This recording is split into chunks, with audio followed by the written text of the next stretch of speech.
more silent summary of calculus, what I'm trying to do is just review some stuff we've done in the past. We've done difficult versions of this, so I'm trying to do some basic levels. I want to do direct substitution and put the 2 in for x, so it's going to give me 10 plus 7, which equals 17 over 0, and that's D&E. The limit does not exist because it cannot divide by 0. Again, another direct substitution. I'm going to put the 2 in for the x, and that gives me a 10 on the bottom. Put the 2 in for the x, and that gives me a 0 on the top, and this limit approaches 0. Direct substitution, I think I'm going to get indeterminate form for this one. I'm going to get 4 minus 4, which is 0, over 0, which is indeterminate form, so I'm going to implement L'Hopital's rule. That's going to give me the limit, as x approaches 2, of 2x over 1. Direct substitution, my limit is going to approach 4. This one's a little tricky. Notice when I plug infinity into the bottom, that's going to give me infinity. Big infinity. Now, this is getting larger and larger and larger. When I plug infinity into the top, the sign graph is going to oscillate.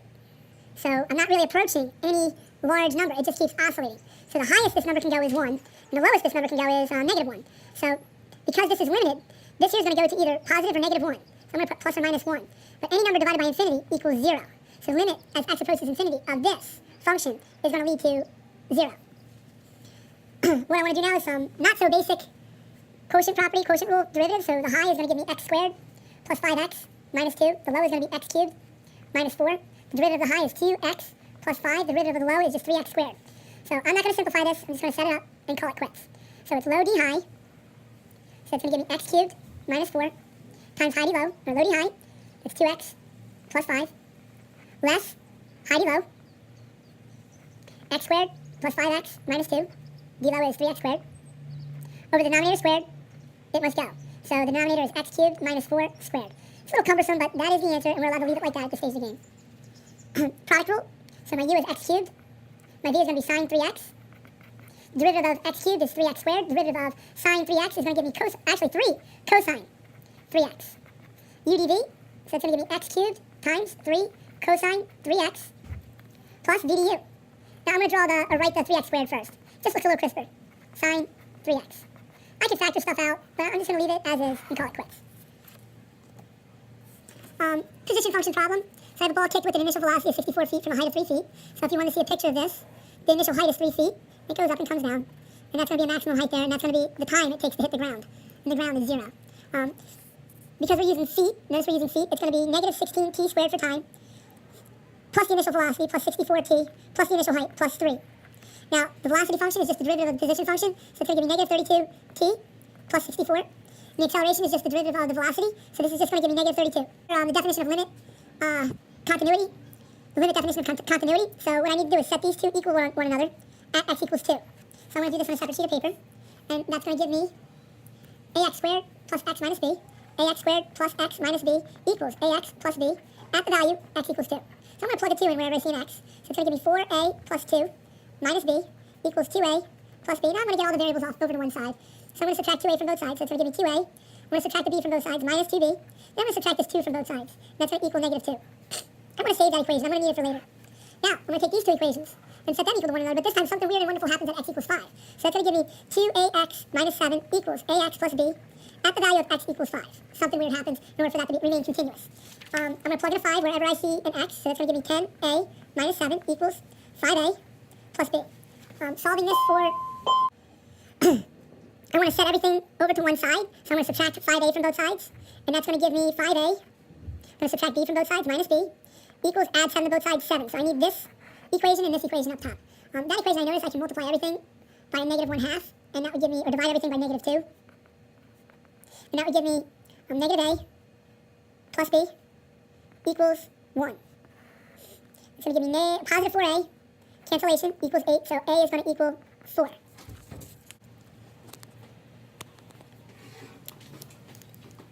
So I get a equals 4. I'm going to plug that back in. I'm going to plug it into this original, well, not so original. So it's going to give me negative 4 plus b equals 1.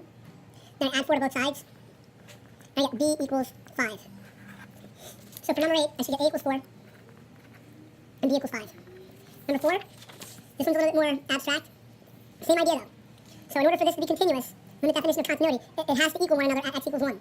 So this is going to give me a, e, at x equals 1, 1 minus 1, plus 3, has to equal the inverse tan, the arc tan, of 1 minus 1, which is 0, plus 2. So I already plugged in my value for x, which is 1. E to 0 is going to give me 1, so this is going to give me a plus 3, equals arc tan of 0, plus 2. Inverse tangent of 0 is 0. So this is going to give me 0. So a plus 3 equals 2. A equals negative 1. It really wasn't that complicated.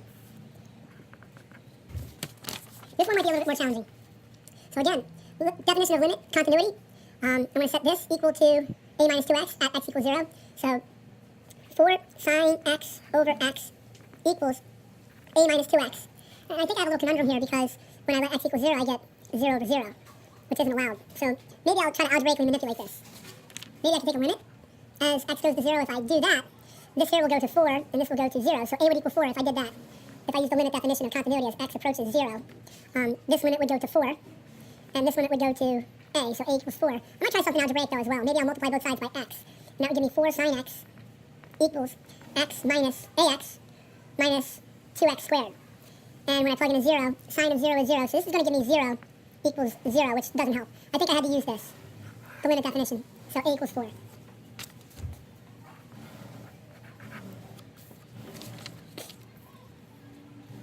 I'm going to determine if f is continuous, and is the discontinuity removable if it isn't continuous. There's a vertical asymptote at x equals 0, and that is a non-removable, okay? Non-removable discontinuity. Over here, there is a hole, not a hole, a discontinuity at x equals 6. It's a vertical asymptote at x equals 6. And that's non-removable also. This one, it's a polynomial. The domain is all real numbers, so no discontinuities. Another polynomial, no discontinuities. This one, when I factor it, I get 1 over x plus 2, x minus 2. There's going to be 2 vertical asymptotes, one at x equals 2, and one at x equals negative 2, and those are non-removable discontinuities as well. I have to factor again, but this time when I factor, I get something I can simplify, okay? So that's going to give me x plus 2 times x minus 2. So there are 2 discontinuities, one at 2 and one at negative 2. The deal is, the discontinuity at x equals negative 2 is removable. I guess if you look at it in layman's terms, if there's a hole, if there's something that cancels out, it's a removable discontinuity. And then there's a vertical asymptote at x equals positive 2, which is non-removable. Now to see if they're continuous, they have to equal one another at x equals 1. So does x equal 1? If I plug a 1 in there, that's going to give me x equals 1. And then when I plug in 1 in here, that gives me 1 as well. Do they equal one another? Yes, so it is continuous. For this one, when I plug 1 in, I get negative 2 plus 3, which is 1. When I plug 1 in here, I get 1 as well. That is continuous. Absolute value of x equals 1. I don't know what they mean by that, but I'm going to plug in a 1 there. So that gives me tangent of pi over 4. And the tangent of pi over 4 is 1, I believe. Tangent of pi over 4, notice it is 1. So this is 1, and I plug 1 in here, and I get 1 equals 1. And yes, it is continuous. Now, I'm going to take the problem that I did before from number 7 and use that information, okay? So I have the ball with the initial velocity of 64 feet from a height of 3 feet, and I have the position function. And the drawing is this. It starts at initial height of 3, goes up in the air, and hits the ground after a certain time. And that time is going to be some number 0. And I'm also going to get a vertex at the top. That's the max height, and that would be the y value. I'm looking for the y value for the max height. My position function was s of t equals negative 16 t squared plus 64 t plus 3. And I'm going to rely on the Casio to find these values. Mode 5, 3. I'm just going to enter in the coefficients, negative 16, 64, and 3. Negative 16, 64, and 3. And that's an x-intercept, and that's 4.04 seconds it takes to hit the ground. 4.04 seconds it takes to hit the ground. My other answer is going to be negative, and that's irrelevant. That's what's behind the graph here. I don't need this value back here. Now it's going to continue on to the max. So the x value of the maximum is 2, and the y value of the maximum is going to be 67. It's pretty high. So now I'm going to take that information and put it over here. The time it takes to hit the ground is 4.04 seconds. And the maximum height is 67 feet.